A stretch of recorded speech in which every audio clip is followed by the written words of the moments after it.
रंगोली भौजी जिंदाबाद जिंदाबाद जिंदाबाद। चोली छाप जिंदाबाद जिंदाबाद जिंदाबाद। हमारा मुखिया कैसा हो रंगोली भौजी जैसा हो। अरे बेटा, अरे तेरा ही कन्या उठा है क्या? हाँ चचा, बड़ी अपने पुतहु उठला छौ चोली छाप से देबो न वोट।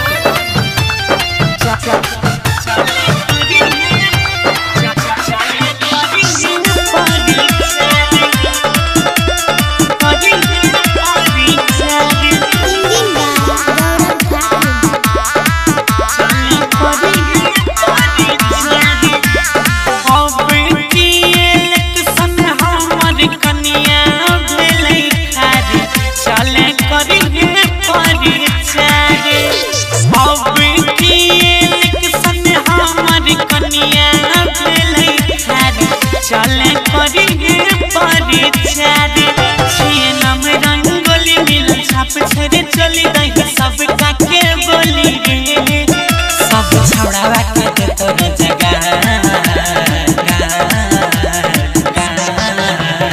अबे की इलेक्शन हमार कन्या भेलै खारी चले करिए परिचारी जीत जतो तैयार के सिटा करे अब की बार चले करे परिचारी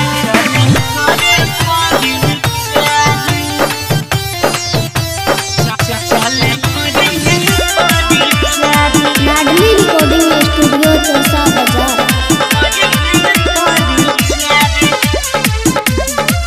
अब की करी है सपोर्ट सब मिली दी है वोट की चाची की दादी सबके बताई है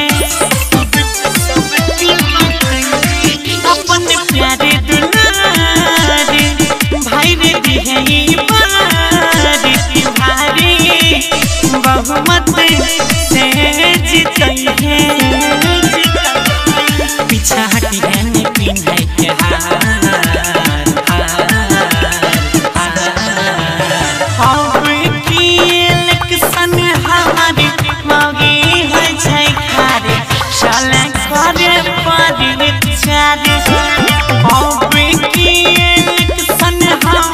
के कनिया होय छै खारी चले करे परिचारी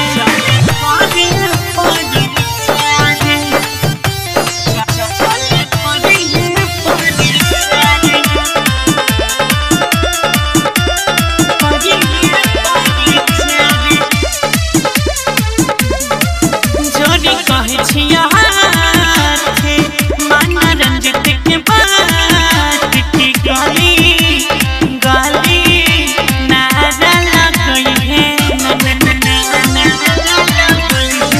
दिल बोइंदा रायवास करे तू विश्वास रे छौड़ा मोहर लगबल बतई है अजय गौरव के लेली है